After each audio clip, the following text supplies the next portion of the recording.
워싱턴 정치권이 공화당 하원의 바이든 탄핵 조사 공식 착수를 계기로 선거철 정쟁만 악화시키고 있습니다. 공화당 하원은 바이든 탄핵 조사를 공식 착수하는 결의안을 표결에 붙여 221대 212로 가결시켰습니다. 공화당 하원의원 전원이 찬성하고 민주당 하원의원 전원이 반대한 100% 당파에 따른 표결이었습니다. 공화당 하원은 이미 9개월 동안이나 바이든 탄핵 조사를 벌여왔으나 법적인 권한에 시비가 걸리고 관련 문서와 증인 소환이 어려움에 부딪혔다며 결의안을 가결시켜 공식 착수한 것입니다.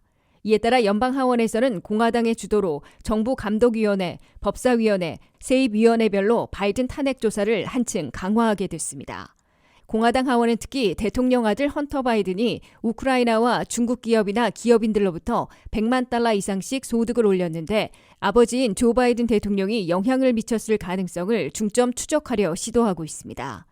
공화당 하원 지도부는 우크라이나 에너지 회사인 브리스마가 150만 달러, 중국 기업인이 100만 달러나 헌터 바이든에게 제공한 것은 아버지인 조 바이든 당시 부통령을 보고 실행했을 것으로 의심하고 개입이나 영향력 행사 여부를 중점 추적하고 있다고 시사하고 있습니다. 헌터 바이든은 우크라이나 부패 스캔들을 조사하던 아버지가 부통령에 재직하고 있을 때 100만 달러, 퇴임한 직후에 50만 달러 등 모두 150만 달러나 이사 봉급 등으로 받았는데 부패 혐의를 감추고 미국의 원조를 상실하지 않기 위한 로비로 공화당 측은 의심하고 있습니다.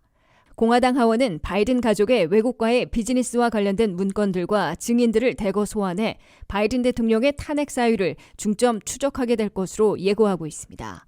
이에 맞서 조 바이든 대통령은 성명을 통해 나는 매일 잠에서 깨어 미국민들의 실생활에 필요하고 국가의 안보와 세계 평화를 증진시키는 이슈들을 생각하고 있는데 공화당 하원은 전혀 그렇지 않다고 비판하고 근거 없는 정치 공세라고 반박했습니다.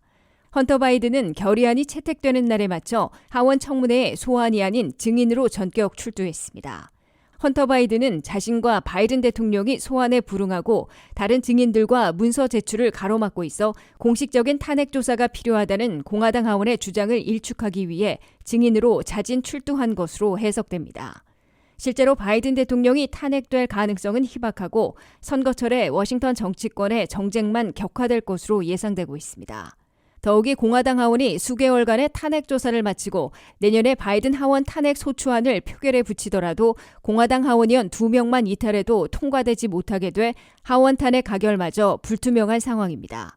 게다가 상원의 탄핵 재판에서는 상원의원 100명 중에 2분의 1인 67명 이상의 찬성을 얻어야 하기 때문에 실제로 대통령직에서 도중에 내쫓는 바이든 탄핵은 사실상 불가능한 것으로 간주되고 있습니다.